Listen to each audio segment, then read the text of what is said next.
The moment Edith Whitaker saw him standing at the edge of Calico Creek's main thoroughfare, tall and dark and broader than she remembered, her heart did something violent and entirely unwelcome in her chest. 7 years. 7 years of silence, of wondering, of quietly telling herself she had made peace with it. And now Marshall Doyle had come down from his mountain with the spring mud still on his boots, and a woman standing at his side, and every last shred of that hard-won peace shattered like thin ice beneath a boot heel. The woman beside him was striking. That was the word Edith's mind chose, because beautiful felt too generous a thing to grant her in this particular moment of private agony. She had dark hair pinned loosely beneath a wide-brimmed hat, and she stood close to Marshall, close enough that their arms occasionally brushed, with the easy confidence of someone who had earned that proximity. Edith stood at the counter of her father's dry goods store, a bolt of calico cloth half unrolled beneath her fingers, and she could not move, could not breathe, could not tear her eyes from the pair of them as they made their slow way down the street toward the gathering ground where the whole of Calico Creek had assembled for the annual spring trade fair. Old Hector Plum was already at his fiddle. Children were chasing one another through the legs of their parents. The smell of roasting meat drifted through the open door, sweet and smoky, and utterly wrong for the moment Edith was living inside. Because Marshall Doyle had not come down in 7 years. Not for harvest. Not for Christmas.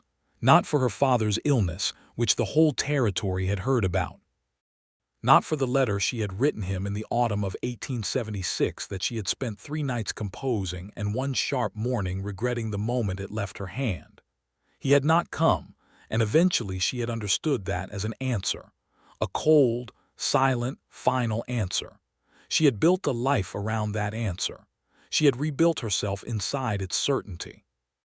And now he was here, walking through the one place on earth she called home, bringing with him a secret she had not been given the mercy of knowing in advance. Her fingers tightened on the bolt of cloth until the knuckles went white. Edith. Her younger sister, Clara, appeared from the back of the store with a broom in hand and immediately stopped walking. "Edith, is that—" "Yes," Edith said. Her voice came out flat and very quiet. "Go find Papa. Tell him we have extra customers today and I need the back room cleared." It was not about customers, and Clara knew it, but Clara was 17 and wise enough to obey without pressing, and she disappeared through the curtained doorway without another word. Edith set the cloth aside, smoothed the front of her dress with both palms, and breathed through her nose the way her mother had taught her to breathe when something impossible was happening and dignity was all you had left to offer the world. Then Marshall Doyle turned his head, and his eyes found hers across the open street, and the dignity she was reaching for went somewhere she could not immediately locate. He had changed. 7 years will change a man, and the mountains will change him faster. He was thinner through the face, which made him look harder, more angular, like the granite ridgelines he had chosen over civilization. His dark hair had grown long enough to brush his collar. There was a scar along his jaw that she did not recognize, pale and slight but undeniably there. He was 32 years old, and he wore those years the way the land wore weather, visibly, honestly, without apology. He stopped walking. The woman beside him said something to him, tilting her face upward, and he bent his head toward her briefly, and something inside Edith's chest made a sound like a door swinging shut on a cold night. She turned away from the window. She picked up the bolt of cloth. She began, with tremendous deliberate focus, to re-roll it. That was where she was standing when the bell above the door sang out, and boots she would have known anywhere crossed the wooden threshold of her father's store, and Marshall Doyle said, in a voice rougher than she remembered but still carrying that low particular resonance that had always made her feel like the floor was uncertain beneath her feet, "Edith." She did not turn around immediately. She gave herself 3 full seconds, 1, 2, 3, and then she turned, and she looked at him and she said, "Marshall, we weren't expecting you this year."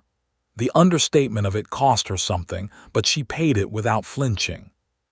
He stood in the doorway with his hat in his hand and the spring light behind him, and for a single unguarded moment something crossed his face that she could not read clearly before he schooled it back into the composed, unreadable expression she remembered as his default setting.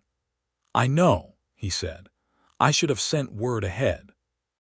"You should have sent word 7 years ago," she said, and then immediately wished she hadn't, because that was not composed and it was not dignified and it cracked the surface of everything she had been maintaining.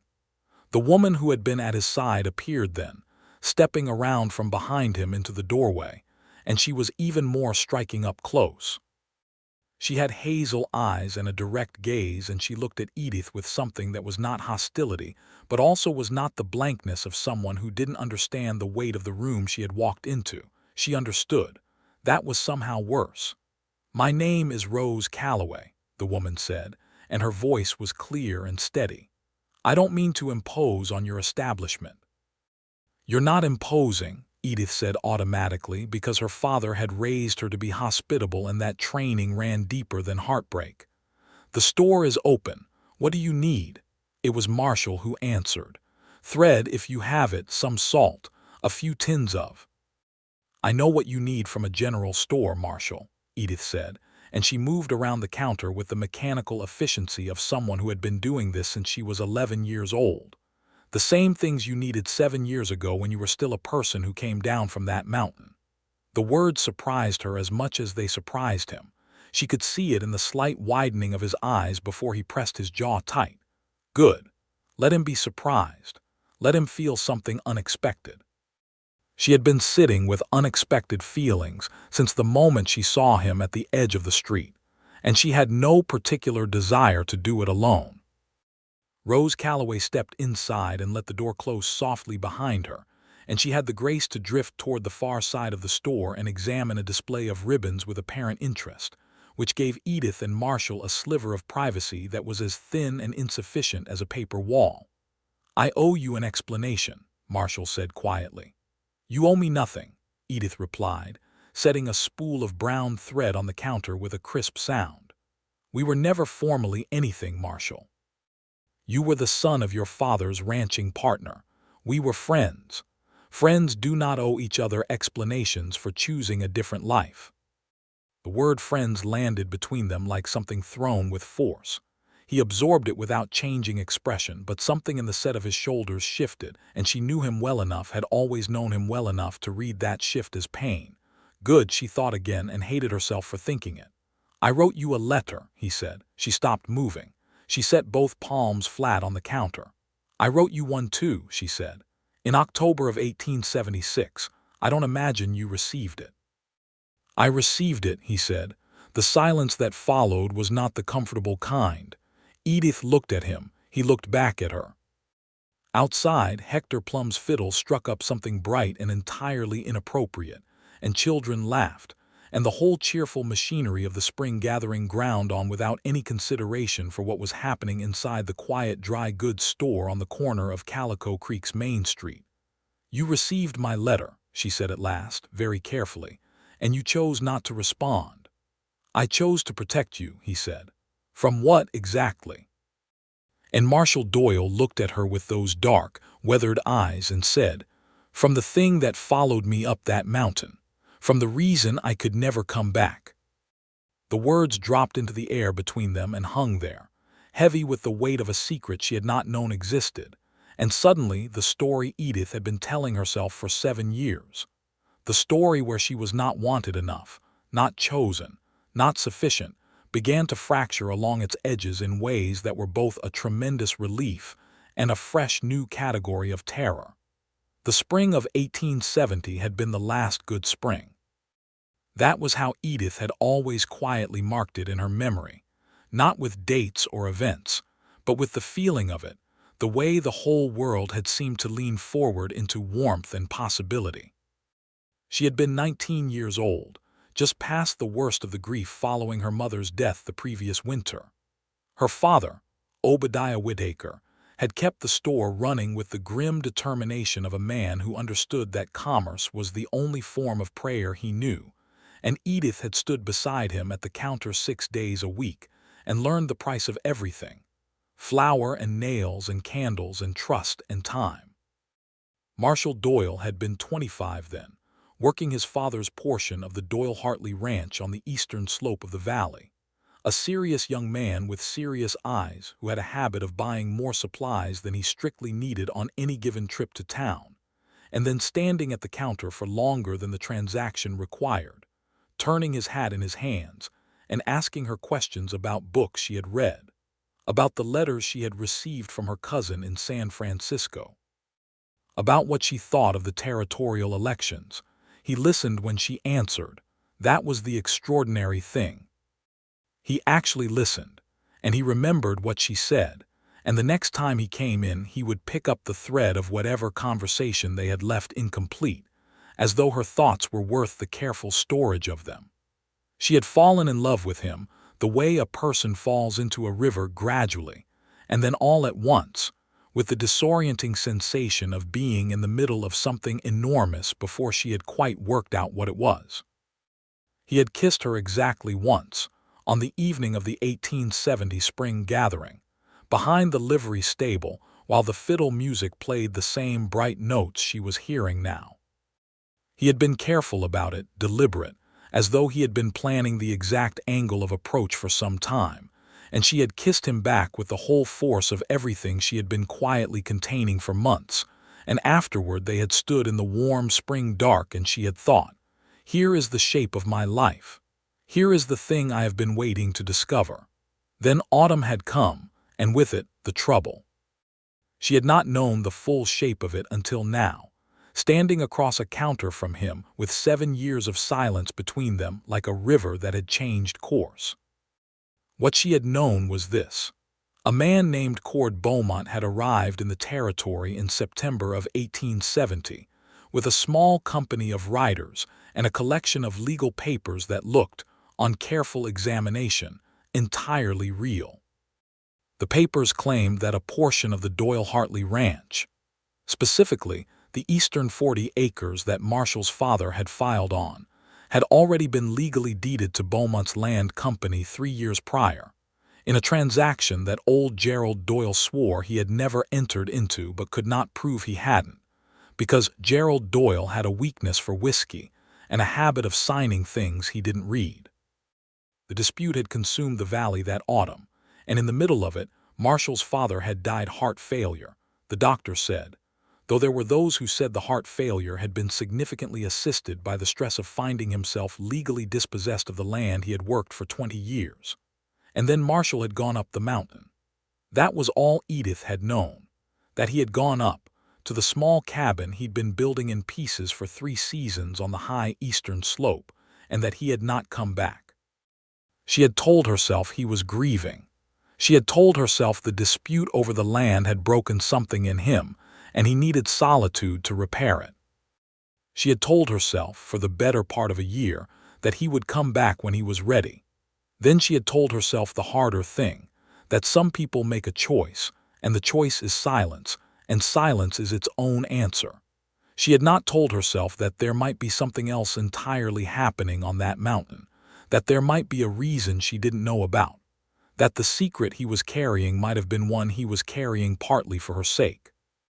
She was thinking about all of this while she measured thread and calculated the cost of salt and kept her hands moving and her expression composed, and eventually the store cleared of other customers and Rose Calloway drifted back from the ribbon display to stand near the door, and Marshall was still standing at the counter, and the day was aging toward noon.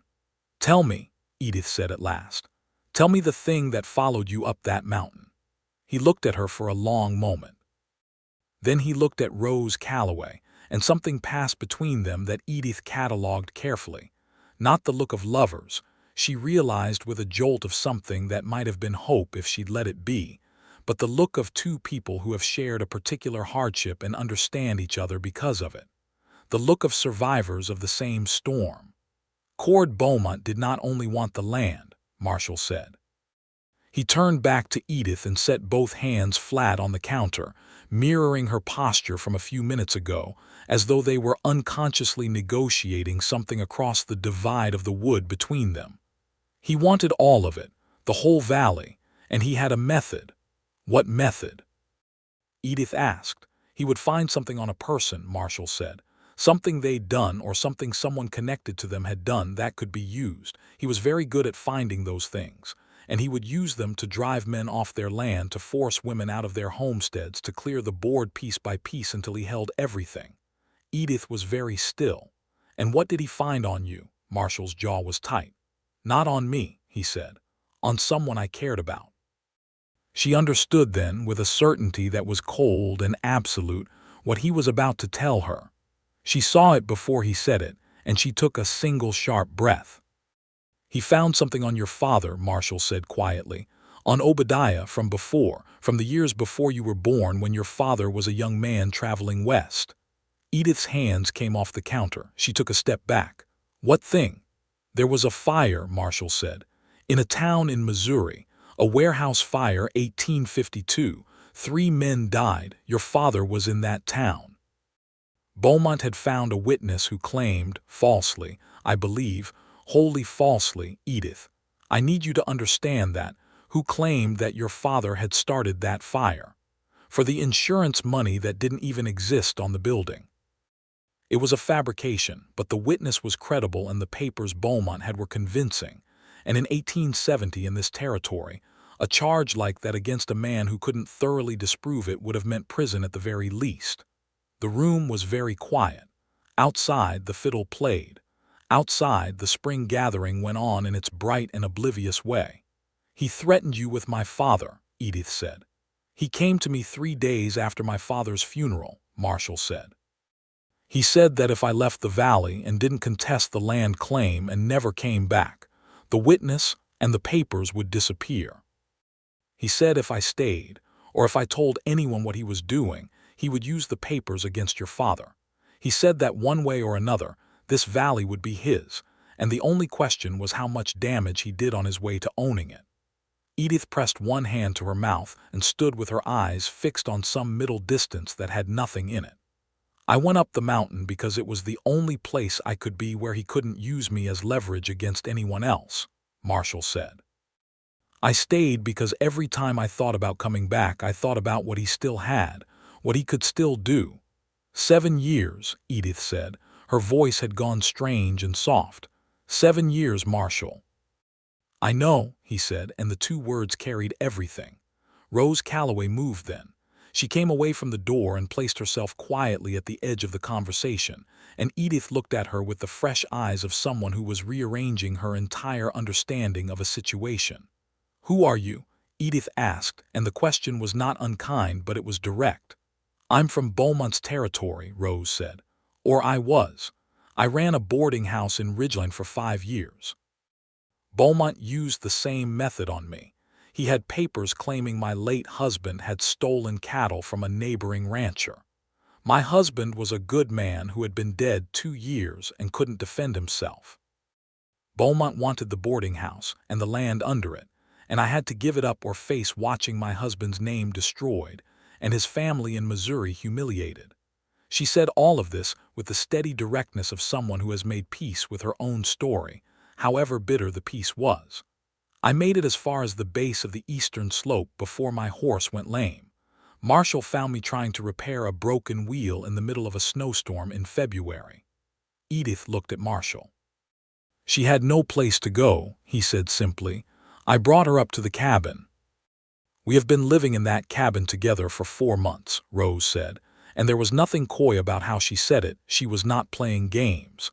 And we have been trying to find a way to bring Beaumont down since the moment we figured out that what he had done to me and what he had done to Marshall were the same pattern, the same man, the same methodology.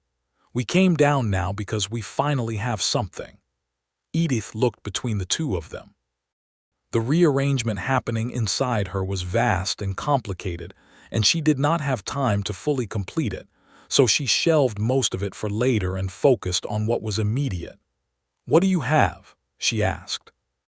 Marshall reached into the breast pocket of his coat and produced a folded set of papers. He placed them on the counter with careful deliberateness. 3 months ago, a man came through the high pass on his way down from the mining camps in the north. He was sick, and I helped him through it. Before he left, he told me he'd worked for Beaumont for 2 seasons, and he'd seen the way the witness documents were made. He'd seen the man who made them, a former court clerk named Hales who'd been disbarred in Kansas for exactly this kind of fabrication. He wrote down everything he knew and signed his name to it, and I have that statement, and I have 2 letters from the Kansas court records that document Hales's disbarment, and I have the name of a federal marshal in Tucson who has been looking for something solid on Beaumont for 3 years. Edith looked at the papers. Then she looked at Marshall. Then she looked at Rose Calloway, who was watching her with the expression of someone who understood this moment was about more than just legal documents and had the decency to let it be that. "Beaumont is still in the territory?" Edith asked. "He controls Ridgeline and 4 properties in this valley that he's taken over the years," Rose said. "The Hartley Ranch was the first one he absorbed. He's been working outward since." Edith was quiet for a moment, organizing everything, the way she organized the store, placing each item in its proper location so she could find it again quickly. "What do you need?" she asked at last. "A rider who knows the route to Tucson," Marshall said. "Someone who won't draw Beaumont's attention, and somewhere to stay while we wait." "My father has a back room," Edith said. She pulled the papers toward her and began to look through them with the careful, methodical attention she gave to invoices and supply lists and everything else that mattered. "And the Paxton brothers ride post twice a week. Elias Paxton is discreet and he is fast and he has no love for Cord Beaumont because Beaumont tried to push him off his water rights 2 years ago." She looked up. "Sit down, both of you. I'll make coffee." Marshall had not moved from the counter. He was looking at her with an expression she had not seen on his face before, or perhaps had seen once, for a single evening behind a livery stable, before 7 years covered it over with silence and distance and all the slow sediment of time. "Edith," he said. "Sit down, Marshall," she said firmly, because she was not ready for whatever he was about to say, and she needed the coffee first and possibly the remainder of the afternoon. "We have work to do." She made the coffee on the small stove in the back room while her father listened to the bones of the situation, with the particular stillness of a man hearing something he had carried a shadow of for years without knowing the full shape of it. Obadiah Whitaker was 61 years old and built like a man who had been harder once and had softened at the edges through time and loss, but was still fundamentally solid where it counted. When Marshall finished the brief version of the explanation, Obadiah sat without speaking for the better part of a minute, and then he said, "That business in Missouri. I've always wondered who had hold of that." "You knew?" Edith asked. "I knew there was a fire," Obadiah said. "I was there, yes. I was 20 years old and I was passing through, and there was a fire in a warehouse and people died and it was a tragedy. I had nothing to do with it. But I've known all my life that being present for something and being guilty of something can look identical to the wrong set of eyes, and I have sometimes wondered whether it would catch up with me." He was quiet again. Then he said to Marshall, with the weight of a man settling an old debt, "You went up that mountain for my daughter's sake." Marshall said nothing. He looked at the table. "Then you're welcome in my back room," Obadiah said, "for as long as you need." That first evening was complicated in ways that the subsequent days would also be complicated, though differently. Elias Paxton was found at the gathering grounds and spoken to quietly, and he agreed to ride the documents to Tucson at first light in exchange for a winter's worth of credit at the store, which Obadiah extended without hesitation. Rose Calloway turned out to be a practical and self-sufficient woman who needed very little by way of accommodation, and helped without being asked to do things that needed doing. And Edith found herself, against every complicated feeling she was carrying about the situation, liking Rose Calloway with a genuineness that was inconvenient and true.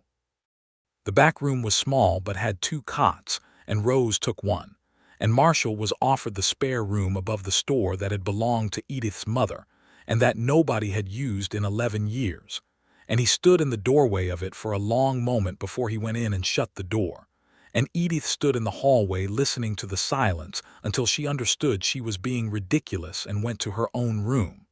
She did not sleep much that night. This was not a surprise. In the morning, she came down before dawn and found Marshall already at the small kitchen table with a cup of coffee he had made himself.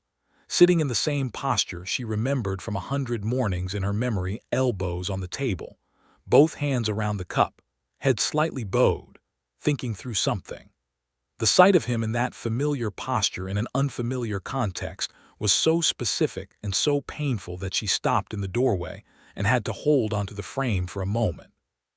He heard her and looked up. In the early gray light, he looked older than 32 and younger than she'd seen him look since he arrived, more himself, somehow, stripped of the public version of composure he'd been wearing at the store. "I couldn't sleep," she said, because it was true and because she was not going to pretend otherwise. "Neither could I," he said, and pushed the other chair out from under the table with his boot, an old familiar gesture that lived somewhere in the back of her body and made her chest ache. She sat down. He poured her coffee from the pot on the stove without asking whether she wanted it, because he had always known she wanted it.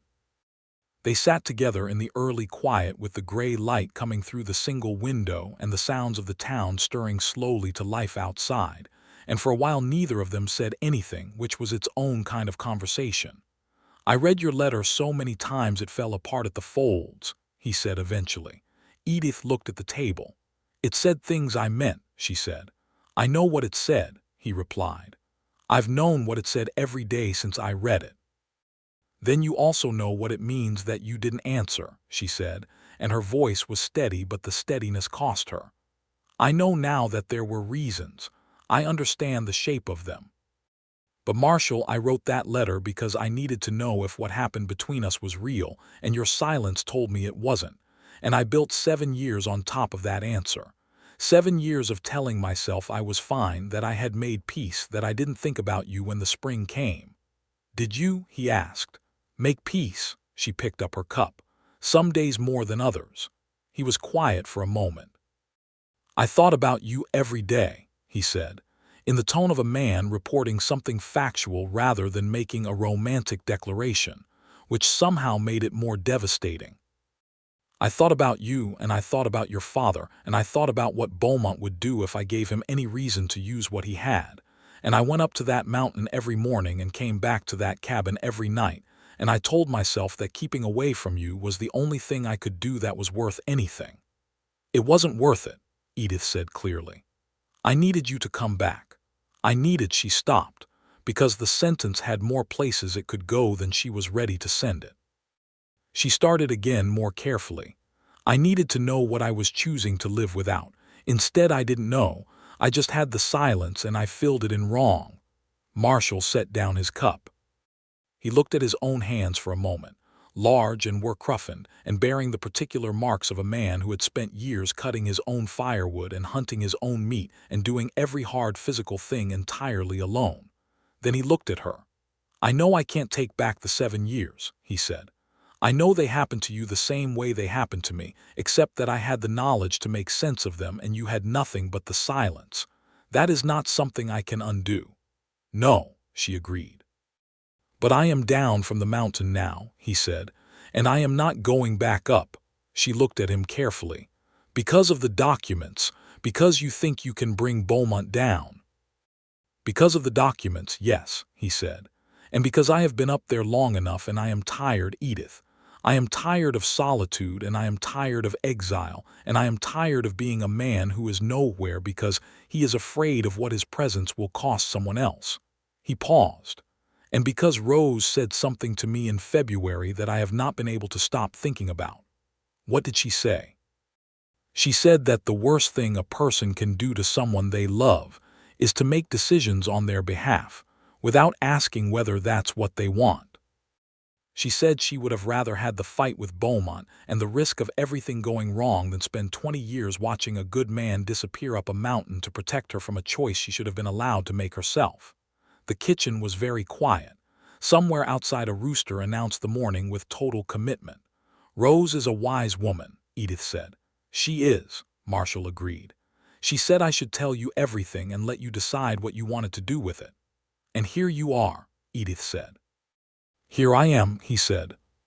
She looked at him across the table, across the coffee cups and the 7 years and all the filled-in silences and the choices that had been made without her consent, and she felt the full complicated weight of everything. The anger, which was real and valid and had not evaporated simply because she now understood the reason for it, and the love, which apparently had also not evaporated, which she had been prepared to discover but was discovering to be even more substantial than expected, and underneath both of those things, something very simple, which was that he was here and he was sorry and he was not going back up the mountain. You will need to be patient with me, she said. Something shifted in his face, some very carefully maintained tension releasing all at once. I know how to wait, he said.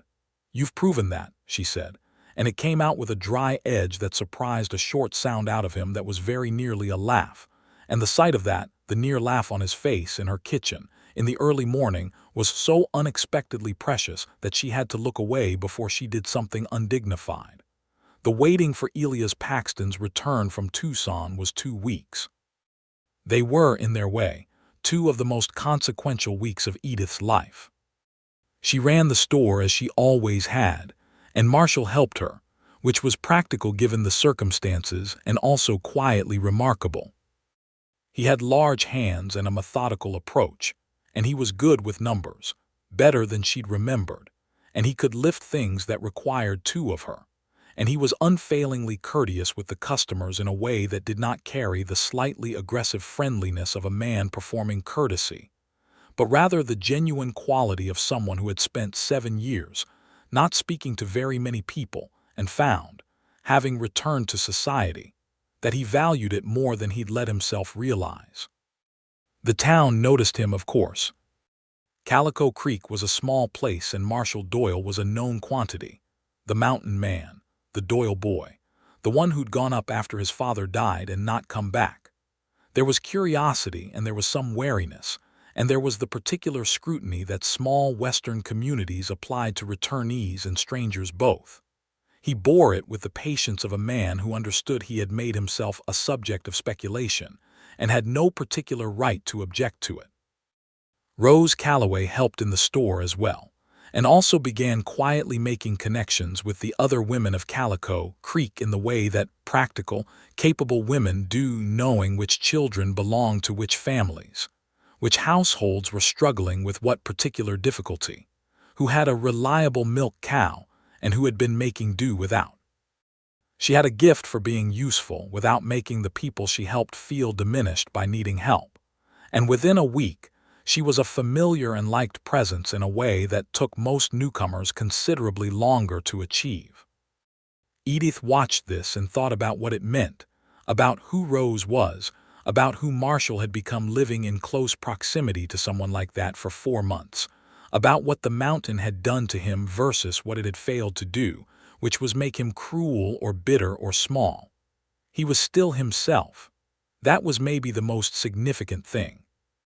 7 years alone on a mountain, and he was still recognizably the man who had listened to her thoughts about books and asked her questions worth answering, just older and harder-edged and more economical with words, which she found she did not mind. There was an evening in the 4th day of his return when the store was closed, and Clara was out visiting a friend, and her father was asleep early, and Rose had gone to hear the music at the saloon. She had been very deliberate about finding reasons to be elsewhere in the evenings, which Edith privately blessed her for. And Edith and Marshall were alone in the store doing inventory, because it needed to be done, and because they were both people who did things that needed doing rather than sitting with their hands still. They worked for a while in companionable silence that was nothing like the silence of the 7 years. It was full rather than empty, warm rather than cold, and then Marshall said, without looking up from the count he was making of the nails in a barrel, "Tell me what the 7 years looked like, if you want to." And she did, because she wanted to and because it seemed fair. She told him about the letter and the waiting and the slow, difficult recalibration. She told him about 2 men who had courted her, one in 1872, a steady, kind farmer named Thomas Brayer who had been genuine and good, and one in 1875, a traveling salesman named Harold Cook who had been entertaining and utterly unreliable. And how neither had stuck, not because of Marshall specifically, she said, but because she had found in herself an inability to commit to a less-than feeling that she thought had more to do with her own standards than with any ghost. "Were you in love with the farmer?" Marshall asked, and his voice had a very careful quality about it, like a man asking a question he needs the answer to but is not entirely sure he wants it. "No," she said. "Thomas Brayer was kind. He would have made someone a very good husband. I was not in love with him." There was a pause during which Marshall completed his nail count. "What happened to him?" "He married Ellen Morse," Edith said. "They have 3 children and a good farm, and I genuinely wish them very well." "That's generous of you," Marshall said. "I told you I made peace on most days," she said. He turned from the barrel to look at her, and they were closer than she'd quite tracked in the dark and narrow space between the shelving, and she could see the specific quality of his attention, which had always been one of the first things she'd loved about him. The way he focused completely when something mattered to him. "You matter to me," he said, and she realized he had been reading her face the same way she'd been reading his. "You have always mattered to me, more than anything I have done or not done has been able to demonstrate." "I know that now," she said. "I'm working on knowing it in the parts of me that don't process information logically." "Tell me what those parts need," he said. She thought about it. "Time," she said, "and for you to be here, just here, present, so that eventually I stop expecting you to disappear." He nodded slowly. "I can do that," he said. "I intend to do that." They went back to the inventory, and it was not a resolution of everything. It was not a kiss or a declaration or any of the things that part of her wanted it to be, but it was something real and carefully begun, which was right for the moment, and she felt the rightness of it as she tallied her lists in the lamplight. Elias Paxton came back from Tucson on the 14th day with 2 letters and a man. The man was tall, lean, and quietly imposing in the way of someone whose authority has been worn smooth through long use. His name was Federal Marshal Carver Potts, and he had been looking for Cord Beaumont for 37 months, and the documents Marshall had sent via Paxton were, in his precise and official estimation, exactly sufficient. Marshal Potts spent 2 evenings in Obadiah Whitaker's back room, going through every piece of paper Marshall had accumulated and asking questions in an organized, unhurried way. He interviewed Rose Calloway at length and took down her account with careful attention. He interviewed 3 other residents of the valley: the Hartley family, old Nate Reardon who'd lost his water rights, and a widow named Frances Beale who'd been pushed off her homestead in 1873. And he wrote everything down, and he had the look, by the end of the second evening, of a man who has found what he came looking for. On the 3rd morning, he rode out toward Ridgeline with a deputy who had ridden up from Tucson to meet him, and with Cord Beaumont's name on a federal warrant and the weight of the United States government behind him. And he did not invite any civilians to accompany him, which was both correct and frustrating for everyone who had been waiting 7 years for this. They waited. It was harder than the first waiting had been, which had at least been accompanied by the productive work of preparation. This was just waiting, which is the hardest kind. Marshall sat on the front step of the store in the afternoon of the 3rd day, and Edith sat beside him, and she put her hand over his, which was resting on his knee, and neither of them said anything. His hand turned over beneath hers and held on, and they sat like that in the spring afternoon with the warmth of it on their faces and the whole valley spread out before them, and she thought, this is what I wanted. Not the drama or the resolution or the story to tell, just this: his hand and the sun and the knowledge that he is staying. Marshal Potts returned the next morning. Cord Beaumont was in custody. Hales, the document forger, was in custody. The federal court in Tucson would handle the proceedings, and Potts had in his possession a deposition from Beaumont's own former bookkeeper, secured in the course of the Ridgeline arrest, that expanded the case considerably beyond what Marshall had been able to assemble. It was comprehensive. It was, in Potts's composed professional assessment, the kind of case that did not lose. The witness from Missouri, the man who had held Obadiah's presence at a long-ago fire over this whole valley like a sword, turned out, when Potts's investigation reached him in the subsequent weeks, to be exactly what Marshall had suspected: a fabrication. The man existed, but the statement had been written for him, embellished well beyond anything he'd actually seen or known. It dissolved under federal scrutiny like salt in water. Obadiah Whitaker heard this news sitting in his chair behind the counter of his store, and he set both hands flat on the wood and looked at the ceiling for a long moment, and then looked at Marshall Doyle and said, in the voice of a man who has been carrying something for 7 years longer than he knew, "Thank you, son." Marshall said nothing, but the line of his shoulders changed. The land questions took longer than the criminal proceedings. There were courts and filings and the particular slow machinery of territorial land law, which moved at the pace of bureaucracy rather than the pace of justice.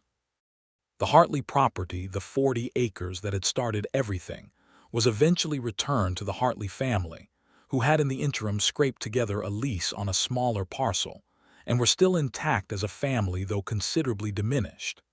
Nate Reardon's water rights were restored. Frances Beale's homestead claim was reinstated, though Frances herself had moved to her daughter's place in New Mexico by then and chose not to come back, which was her right. Rose Calloway's boarding house in Ridgeline could not be returned to her in the same form. The building itself had been sold during Beaumont's tenure to a legitimate buyer who'd made improvements and had done nothing wrong, but there was a settlement from Beaumont's seized assets that gave Rose enough to begin again. She was not a woman who needed very much encouragement to begin again. In the weeks after Marshall Potts's departure, something in the atmosphere of the store changed. It was gradual and then it was sudden, the way things tend to be. The work of managing the crisis was behind them. The waiting was behind them. What remained was the ordinary daily life of a dry goods store in a small western town, and Marshall in it. He had begun to make himself genuinely useful in ways that were not emergency-related. He repaired the front step that had been soft in the middle for 2 winters, and that Edith's father had been meaning to address. He organized the storage room with an efficiency that Clara described as alarming and Edith found privately wonderful. He negotiated a better price from the grain supplier in the next town over, and came home from the meeting looking quietly pleased with himself, in a way that made something warm move through her chest. He had begun to call the store home without appearing to notice he'd done it. Edith noticed. On a Saturday evening 3 weeks after Potts had ridden out with his prisoners, Rose sat with Obadiah on the porch and played cards with him, which Obadiah loved and which Clara had no patience for, and Edith and Marshall walked out along the edge of the creek as the evening light turned everything gold and amber, and the kind of beautiful that the wild country of the Arizona Territory sometimes produced with absolute unapologetic abundance.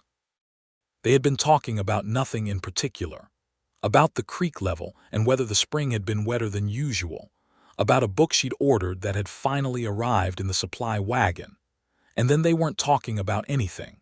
They were just walking, and eventually they stopped by mutual unspoken agreement at a particular spot where the creek bent around a stand of cottonwoods, and the light was coming through the leaves in a way that made everything look slightly unreal. "I want to ask you something," Marshall said, "and I want you to know that if the answer is not yet, I understand and I will wait, and I am not going anywhere." Edith turned to look at him. Her heart was doing something complicated and not entirely dignified in her chest. "I want to court you properly," he said, "formally, the way I should have done 7 years ago before I understood what Beaumont was." He paused. "I want to do it the right way. I want your father's knowledge of it. I want the town to know it. I want—" He stopped, started again. "I want to stop being the man who went up the mountain and became something separate from ordinary life. I want to be here in this town with you, living an ordinary life, if you'll allow me to try for it." Edith looked at him for a long moment. The creek went by. The cottonwood leaves moved. Somewhere a bird said something decisive. "I will allow you to try for it," she said. He exhaled a long, careful breath, like a man who has been holding air for 7 years. And then he reached out and tucked a strand of hair behind her ear, a gesture so simple and so intimate that it bypassed all her careful composure entirely. And she stepped forward and put her forehead against his collarbone, and his arms came around her, and they stood there beside the creek in the gold evening while the whole wide country went on around them. "I'm still angry at you," she said, muffled against his coat. "I know," he said. "I want you to understand that the anger doesn't cancel the other thing." "What other thing?" She lifted her head and looked at him. "The thing I wrote in the letter," she said. "The thing that has not changed." He looked at her face with the complete focused attention she had always loved. "Tell me," he said. "I love you," she said plainly, without drama, the way she had written it in the letter 7 years ago, and the way she had been carrying it ever since without quite admitting to herself that she was still carrying it. "I have loved you for a very long time, and I have been thoroughly inconvenienced by it, and I would very much like to stop dancing around it if you don't mind." He kissed her then, finally, properly, with all the care and all the intention she remembered from the first time, and something added to it that had not been there before. All the years, all the waiting, all the cost of it, transformed into something that was not grief anymore, but was instead the particular sweetness of a thing returned. When they came back to the house in the early dark, Rose took one look at both of them and smiled with her whole face, the first purely uncomplicated smile Edith had seen from her, and Obadiah looked up from his cards and said, "Well, about time," in a tone of absolute unsurprise. Clara dropped her knitting and said, "Finally," with all the fervor of a 17-year-old who had been watching this develop for weeks with very little patience. The spring became summer, and summer in the Arizona territory was a beautiful and brutal thing, all red rock and blue sky and heat that pressed down on the land like a hand. The store had a good season. The valley, freed of Beaumont's slow, suffocating acquisitions, had an energy about it that Edith had not felt since childhood, people building and expanding and investing in things, with the confidence that what they built would remain theirs. Rose Calloway stayed in Calico Creek through the summer, boarding with the Morse family. Ellen Morse's mother had a room to let, and by midsummer she was deep in conversations with several of the local women about the possibility of establishing a boarding house in town, which Calico Creek had not had and genuinely needed as the valley's population continued to grow. The settlement from Beaumont's assets, it turned out, was sufficient to fund it. She was also, by midsummer, having long conversations on the porch with one Elias Paxton, who had ridden her documents to Tucson and ridden back, and apparently couldn't quite stop making reasons to be in the vicinity of wherever Rose happened to be. Elias was 35 and steady, and had a quiet humor that complemented Rose's directness in a way that was pleasant to observe. By late summer the conversations had become evening walks, and by autumn everyone in town understood what they were, and nobody was particularly surprised. Marshall had taken rooms above the livery stable while the courtship was ongoing, which was the proper arrangement, and which he accepted with good grace, though Edith was aware that the 8 months of formal courtship that followed were at times challenging for both of them, in ways that the proprieties of 1877 did not permit her to discuss openly with anyone except Rose, who was refreshingly practical on the subject. He spent his days at the store or working on a parcel of land he'd filed on at the south edge of town, 40 acres of good flat ground that he was clearing in stages with a focused energy that Edith understood to be the productive channeling of several kinds of pent-up feeling. He was building something on it. He did not tell her the specifics, which was deliberate, and which she respected while also finding it somewhat torturous. Obadiah watched all of this with the satisfaction of a man who knows he is seeing something real. He formally received Marshall's request to court his daughter on a Sunday afternoon in June, sitting at the kitchen table with his hands folded and his expression neutral. And Marshall stated his intentions with the seriousness of a man who has had 7 years to compose a speech and means every word of it. And Obadiah listened to the whole of it and then said, "I expect you understand that my approval comes with the understanding that my daughter's happiness is not negotiable." "Yes, sir," Marshall said. "And that if you disappear up a mountain again for any reason, you will have to answer to me as well as to her." "Yes, sir," Marshall said again. "Good," Obadiah said, and extended his hand, and Marshall took it, and that was that. He proposed to her on a January morning, which was not the poetic season a storyteller might have chosen, but was the exact right season for the two of them, in the clean, cold air with the mountains visible and pale above the valley. He had brought her to the south parcel to show her what he'd been building, and what he'd been building was a house. A real house, frame construction, larger than strictly necessary for one man living alone, with a wide front porch and south-facing windows that would catch the winter light, and a kitchen, designed with a specific understanding of how a particular woman moved through a space and what she would need in it. She stood in the middle of the unfinished kitchen, with the winter light coming through the gaps in the walls, and sawdust on her boots and her breath making small clouds in the cold air, and she understood what she was looking at with perfect clarity. He stood at the edge of the room and said, "I built it for you. I started it in September. I didn't ask first because I wanted it to be something I was building toward rather than something I was asking permission to build." He paused. "I am asking permission now." She looked at the south-facing windows. She looked at the kitchen, which was laid out exactly right. She looked at him, standing with his hat in his hand and the cold light on his face, and 7 years and 4 months of complicated history between them. "Yes," she said. "Of course, yes." He covered the distance between them in 3 steps, and held her face in both his cold hands, and kissed her with the particular intensity of a man who has been certain for a very long time, and is finally standing on solid ground. And she kissed him back with the full force of everything she'd been carefully managing for the better part of a year. And they stood in the skeleton of their future house in the January cold, and it was, she thought, perfect.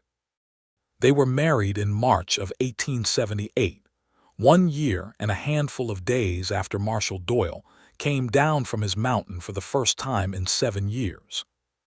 The ceremony was held in the small church at the center of Calico Creek on a day that was uncharacteristically warm for early spring, as though the weather were making a point. Obadiah walked her down the aisle and cried without apology, which was the one entirely undignified thing she had ever seen him do, and which she loved him for completely. Clara was her attendant, sharp-eyed and 17, and radiantly pleased with herself for having been the one to alert Edith to Marshall's arrival a year prior, and thereby, in her own estimation, set everything in motion. Rose Calloway sat in the second row and smiled the same uncomplicated smile she'd had on the porch that evening, and next to her sat Elias Paxton, who was by then formally courting Rose, and who appeared to feel that the occasion of a wedding was appropriately emotionally resonant, as evidenced by his expression throughout the ceremony.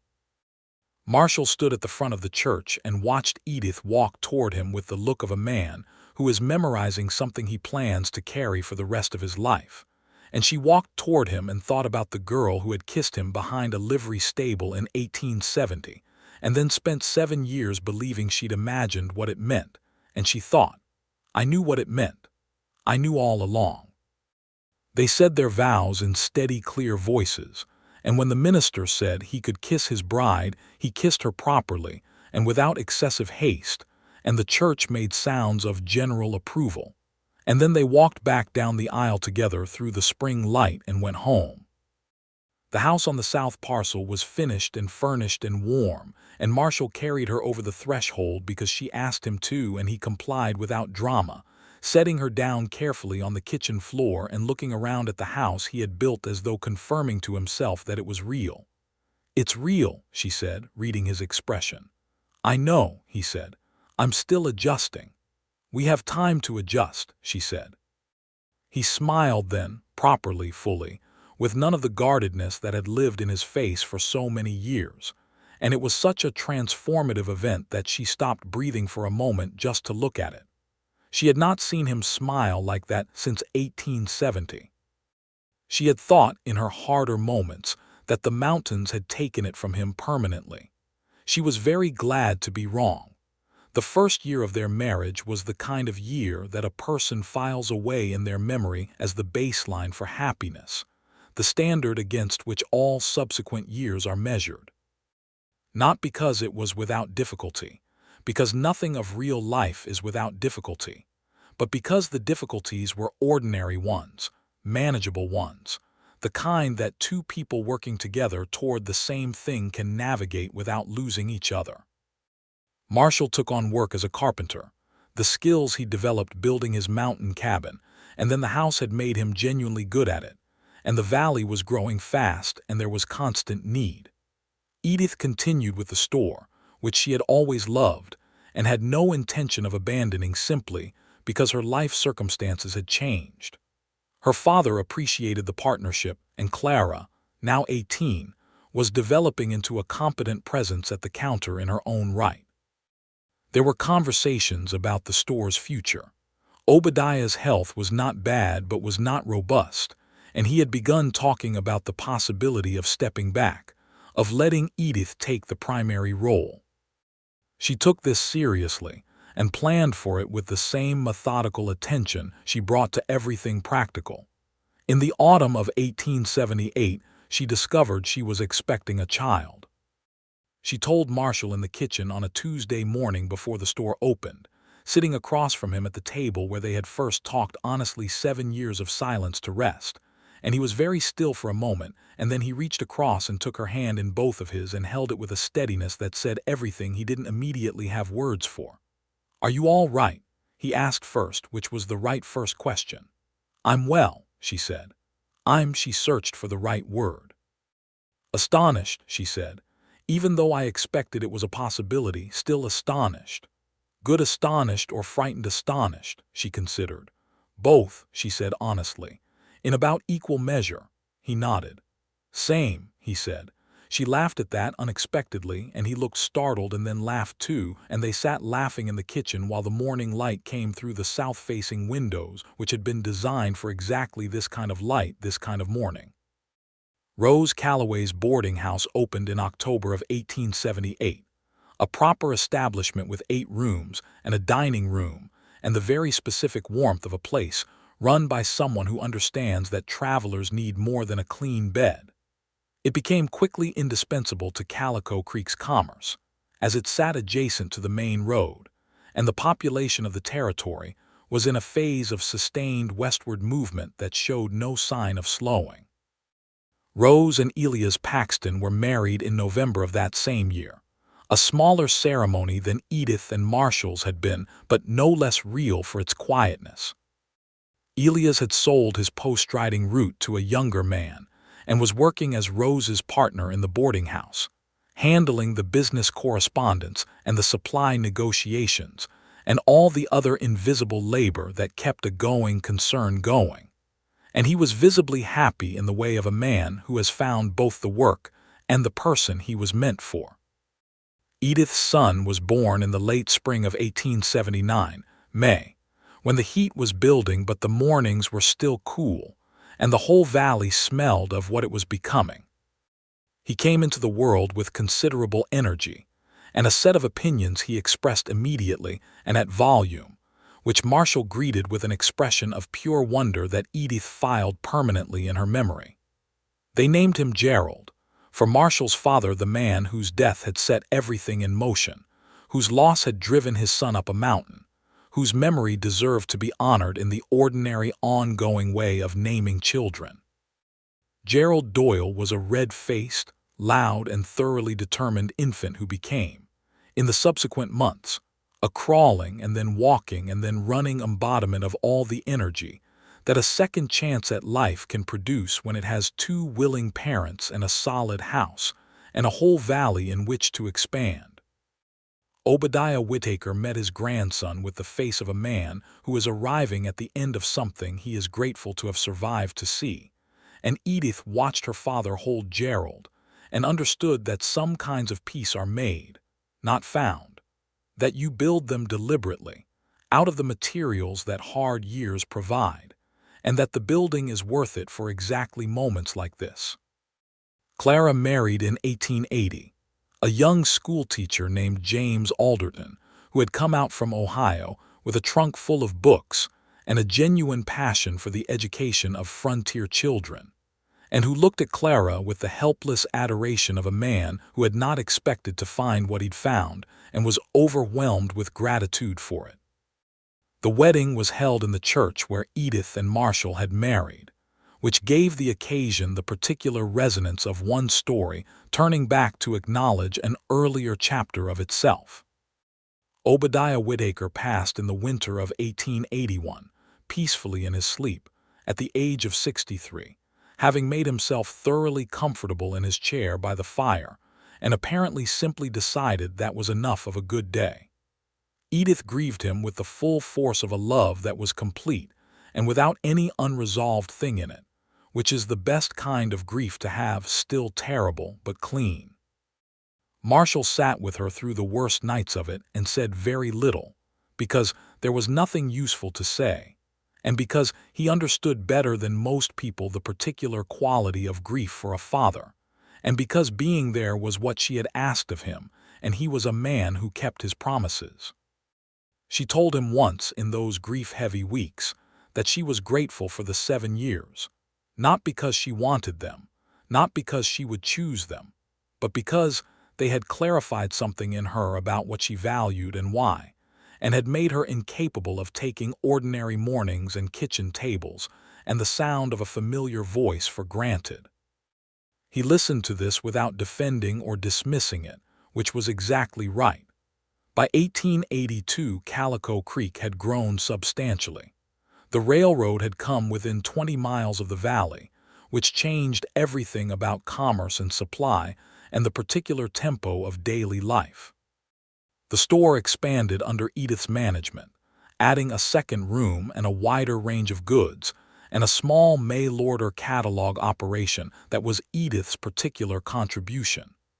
She had an eye for what people needed before they knew they needed it, and she could calculate inventory with a precision that her suppliers found both impressive and occasionally intimidating. Marshall's carpentry work had grown into a small but solid building concern.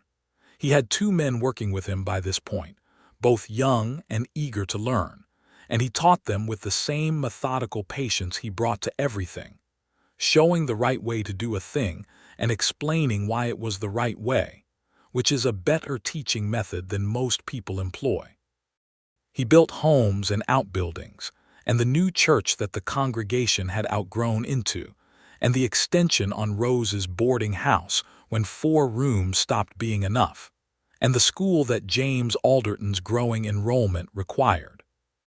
He was, in short, the man he had always been, practical and serious and genuinely good, but here, present, in the valley, in the town, in the house on the south parcel that was no longer a skeleton but was fully real and fully warm, and as of May of 1879, contained one additional opinionated person.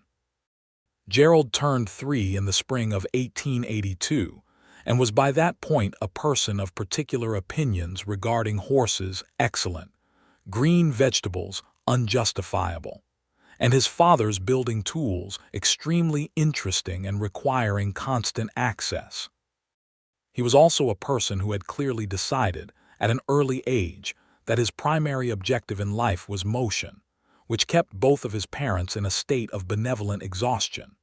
In the summer of 1882, Edith discovered she was expecting again. She told Marshall in the kitchen again, on a Tuesday morning again, because apparently that was their timing, and he received this news with less astonishment and more straightforward joy than the first time, which she found she preferred. Their daughter was born in February of 1883.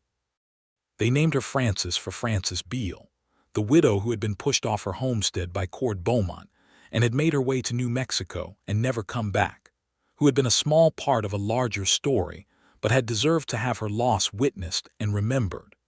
Frances Doyle arrived in the world with rather more tranquility than her brother had, which the midwife described as a blessing and Marshall described as terrifying in a different way, because a very quiet newborn makes a person nervous. She was not long quiet. Within 6 weeks, Frances had made clear that she had as many opinions as Gerald, delivered with different stylistic choices. Where Gerald broadcast his feelings at volume, Frances communicated hers with an expressive precision that Edith recognized, privately and with enormous affection, as a direct inheritance from her father. Rose and Elias had their first child in 1883 as well, a son named Thomas, born in the autumn, who arrived 2 weeks early and was consequently the subject of considerable anxiety, before confirming that he was perfectly well and simply impatient, which Elias said was predictable given his mother, and Rose said was entirely a Paxton characteristic, and they argued about it pleasantly while Thomas slept. The Arizona Territory was moving toward statehood, which was still some years away, but which could be felt in the increasing structure of territorial law and the establishment of proper courts, and the slow accumulation of institutions that mark the difference between a frontier and a community. Calico Creek was part of this movement, not at the center of it, not a large or historically significant town, just one of the hundreds of small places where ordinary people were building ordinary, extraordinary lives. In the evenings after the children were in bed, Edith and Marshall had developed a particular habit. They sat on the wide front porch of the house he had built for her, side by side in the chairs she had chosen for that porch with specific attention to their proportions and angles, and they watched the stars come out over the desert and talked about whatever came to them. The day's business, the children's latest developments, things they had read, things they were thinking about, plans for the store or the building concern, memories both of them were finally able to visit without the old complicated weight of them. They talked about the mountain sometimes.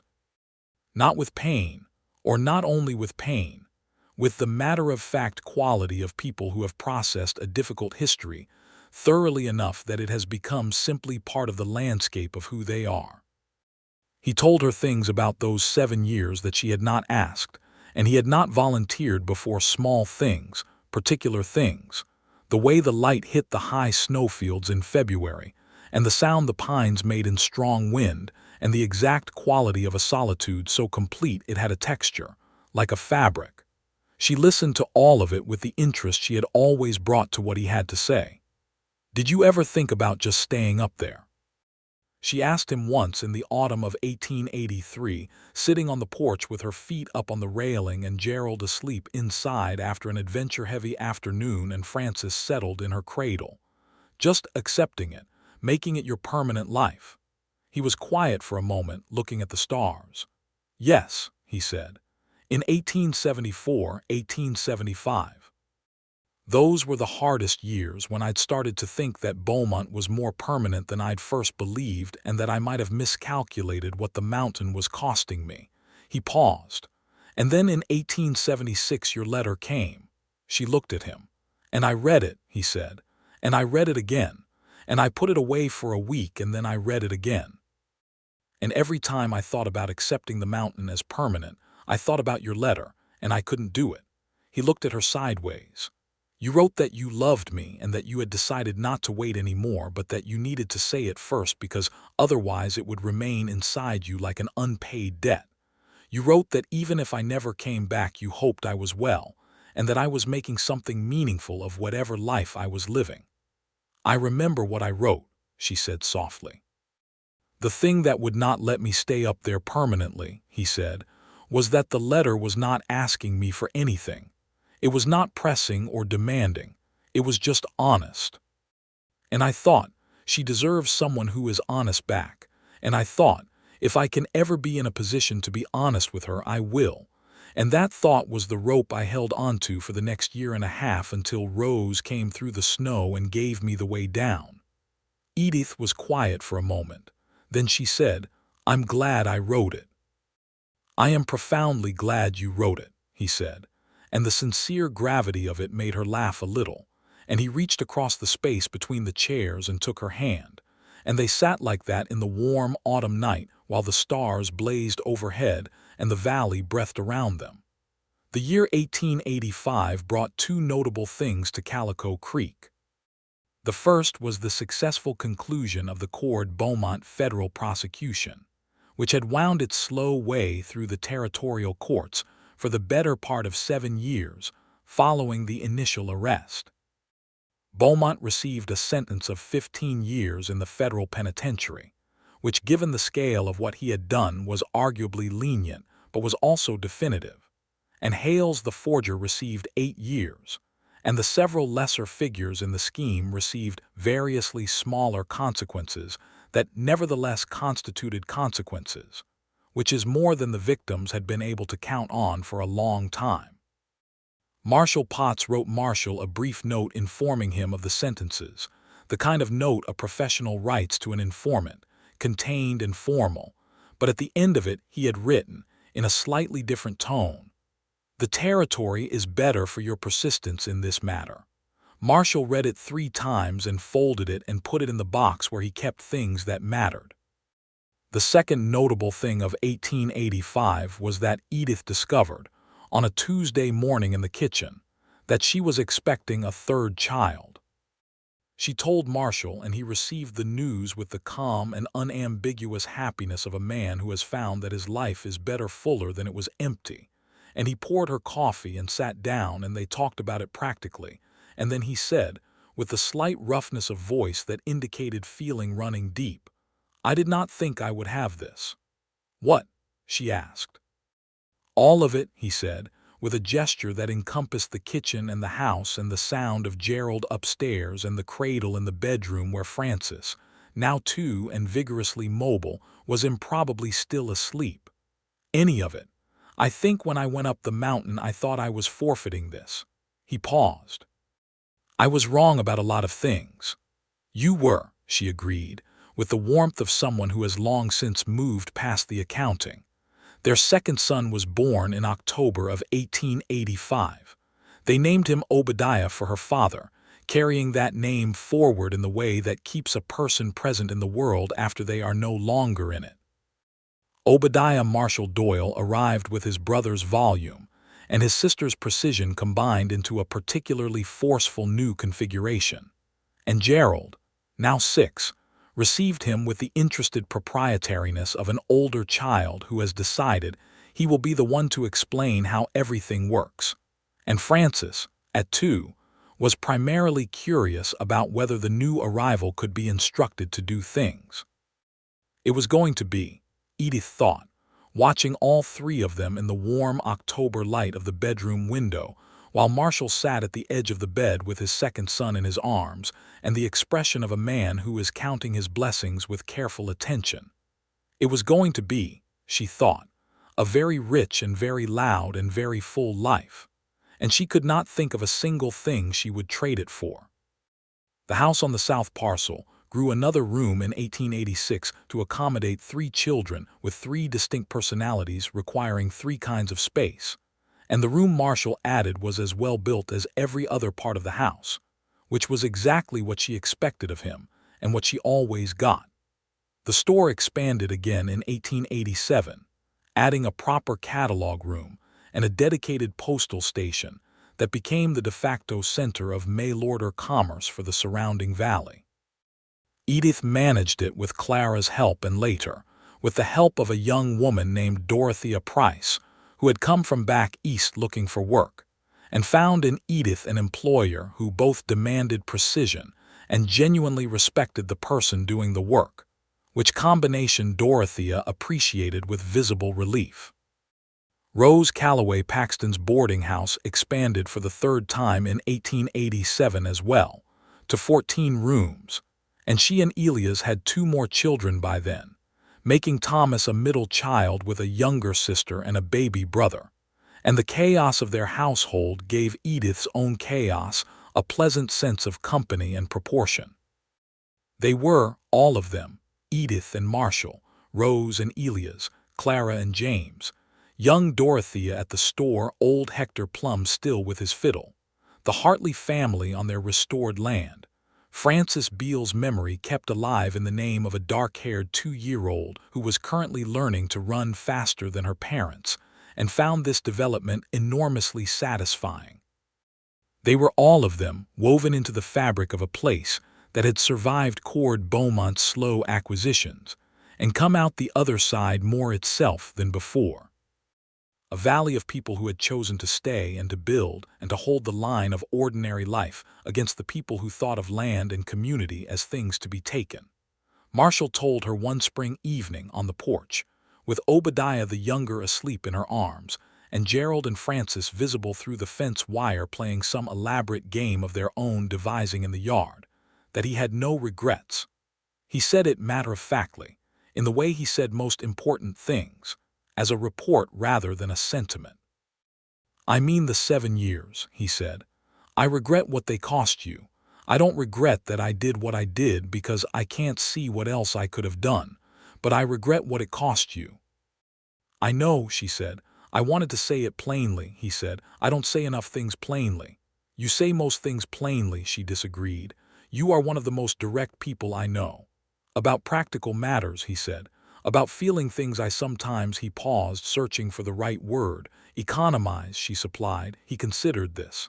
"Yes," he said, "I economize." "I know that about you," she said. "I have always known it. It is one of the things about you that used to frustrate me, and now I find I have made my peace with it." "Is that peace on most days or all days?" he asked, and she recognized the echo of something she had said to him years ago and felt the warmth of it move through her. "All days," she said. "It has been all days for quite some time." He put his arm around her and she leaned into him, carefully, with young Obadiah between them, and the spring evening settled around the porch and the yard and the house and the valley, and somewhere in the distance the mountains were still standing, pale and present, the way they had always stood. She thought, sometimes, about what the mountain had been to him during those years. Not only the hiding place, not only the self-imposed exile, but also the thing that had kept him alive in the deepest sense, the way that solitude can keep a person alive when being among others has become too costly. She had come to understand that he was not a man who had chosen the mountain over her. He was a man who had chosen the mountain in lieu of a world where being near her was actively dangerous to her, and that was a different thing entirely, and the understanding of it had taken time but had arrived.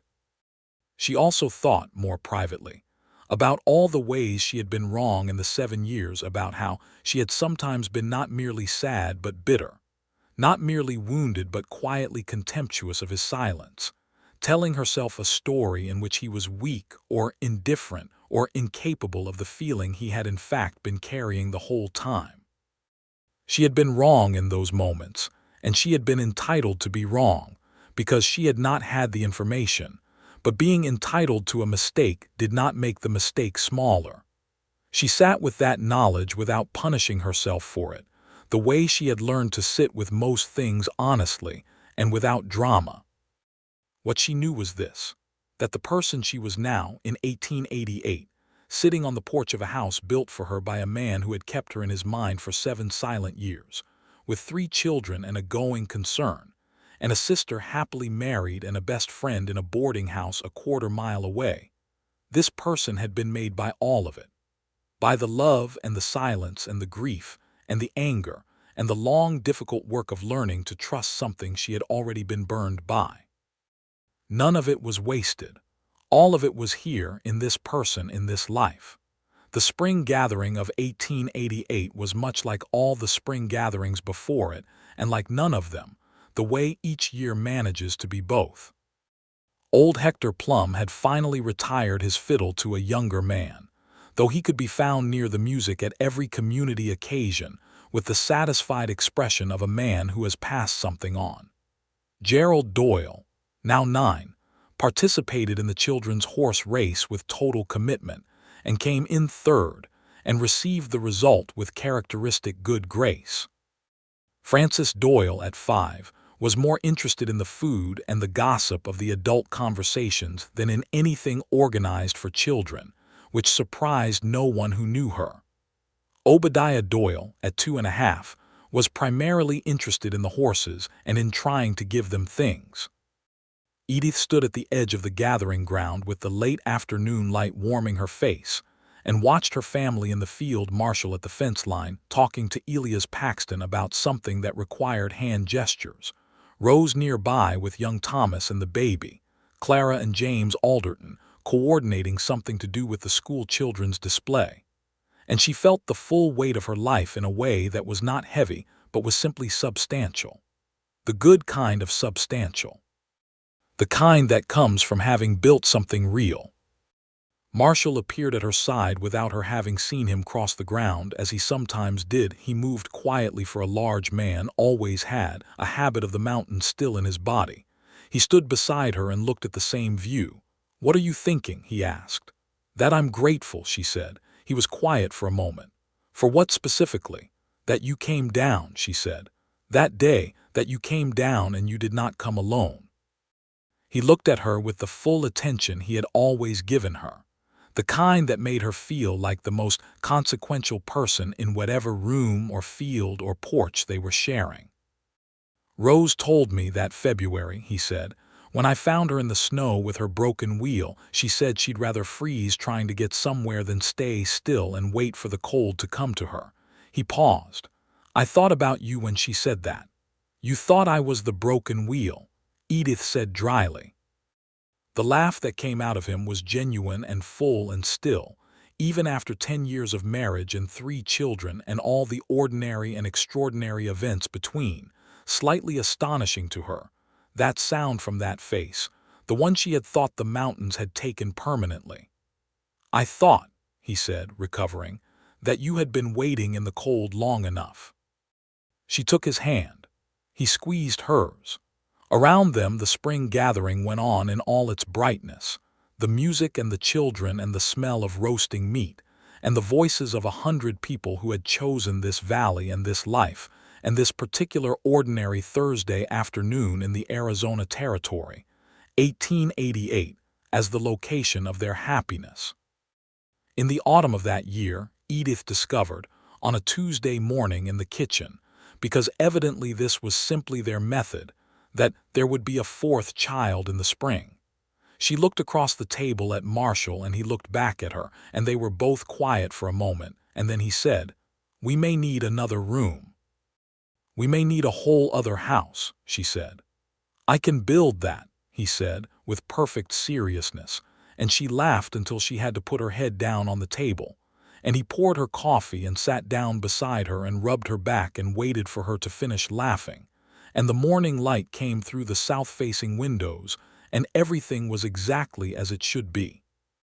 Their 4th child, a girl they named Clara Rose, for the sister who had never stopped believing in what she saw between them, and for the woman whose practical wisdom and winter snowstorm had changed the course of everything, was born in April of 1889, in the new room Marshall had indeed added to the house that winter.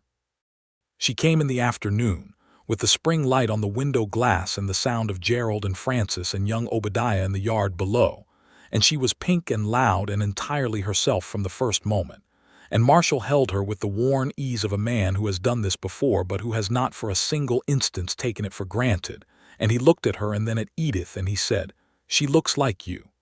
"She has your frown," Edith said. "She has not frowned yet," he said. "She is about to," Edith said. "She did. It was exactly his." The Arizona Territory achieved statehood in 1912, which was after several of these people's time, and after the particular wild and open-edged quality of the frontier had been subsumed into something more settled, more structured, more organized against the chaos that had always been both the promise and the danger of it.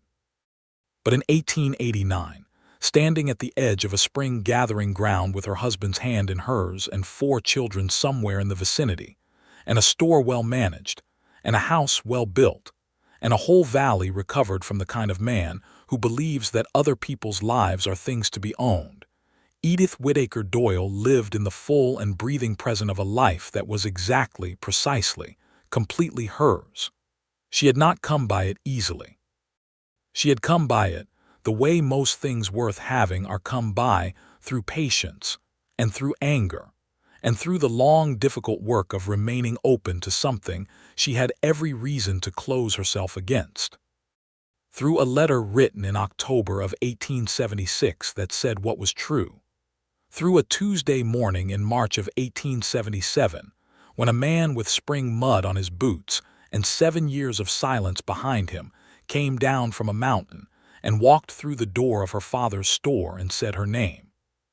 Through all of it, and through the 10 years that followed, and through the one still ahead, the ordinary, extraordinary years of a life built deliberately and maintained with care, in a valley that had survived what was meant to destroy it, by people who had decided to stay.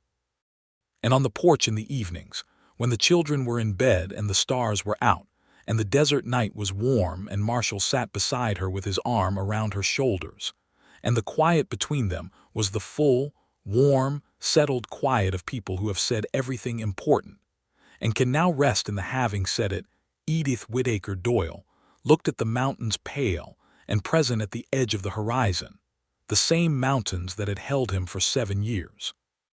That had been both exile and refuge, and she thought that she was glad they were there, that she was glad they had kept him, that she was glad they had given him back. And she leaned her head against her husband's shoulder, and he pressed his lips to the top of her head, and the spring gathering went on below the mountain, as it had every spring, and would go on for many more, and all was well.